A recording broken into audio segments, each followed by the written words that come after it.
The default conception of the creator of the universe is a big bearded gym bro flying over primordial nothingness, creating some stuff, and then taking a nap. I think one of the reasons secularism has grown so much in popularity is that, objectively, this theory seems pretty stupid. I don't think I need to explain why. But what if this concept of a creator isn't about a singular event that happened billions of years ago, but is instead describing a process of creation that is happening all around us constantly, all of the time? Instead of a static world of material things which change only slowly, what if we live in a world of intense energetic resurgence? In each passing moment, I am both created and destroyed. I die every instant and I am born again the next. This happens quickly enough that my mind can't perceive the transition, like a screen that refreshes at a constant rate. It's not such a radical idea. Every day, hundreds of billions of cells in our body die and are replaced. The only reason we grow old is because our DNA mutates over time and the new cells become defective. The code no longer works right. Like when people take old VHS tapes and record and re-record them over and over again until the sounds and images become monstrous versions of their originals. William Basinski's disintegration loops are a great example of this. But beyond just our simple cell replacement, what if there is something like a quantum energy field which is actively engaged in providing structure to the world through constant creation? I realize this is a big assumption to start off with. When I first started writing this video, I tried to make my argument intellectually rigorous, but it was becoming way too academic. It wasn't very fun to write, and I didn't think it'd be very fun to watch. Think of this as more of a thought experiment. If we take this to be true, that what we are is engaged in a constant process of creation and destruction occurring at a rapid enough pace that we don't notice it, then where is our sense of self? Where does consciousness come from if it remains stable while the body does not? Consciousness has been particularly difficult for modern scientists to define. I'm not about to solve the problem, but let's think of consciousness as our sense of awareness, inextricably tied to our own sense of nowness. In other words, we experience consciousness as the present moment. The present moment never changes. The individual contents of the present moment change. In any given moment, you may be walking in the park, or out on a date, or climbing a mountain, but in each moment, you are in the present, and now that moment is gone, never to return.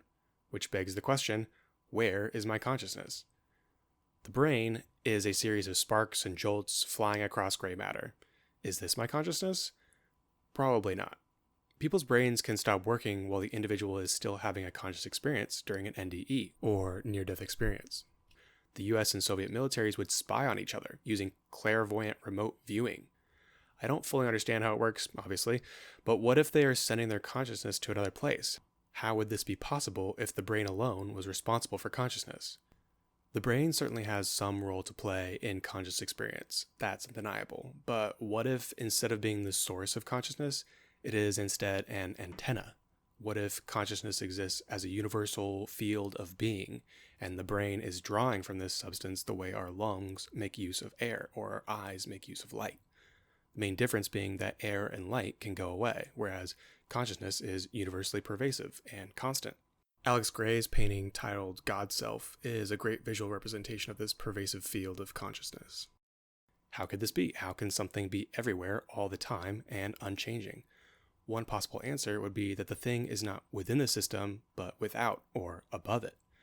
Think of it this way. If we were living in a simulation and a supercomputer was running the program which produced the world, then the code behind the world would be everywhere. Nothing could exist within the world that did not draw from the code.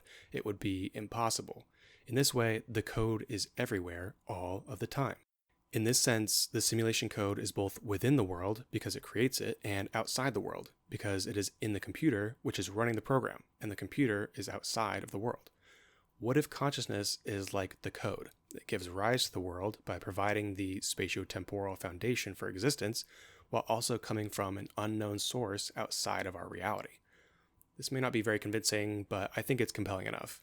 If consciousness is what we experience as the present moment, and the present moment is everywhere all of the time, then there's a real possibility that our consciousness is just a part of a larger substance in the universe which provides some foundational element necessary for the universe to exist.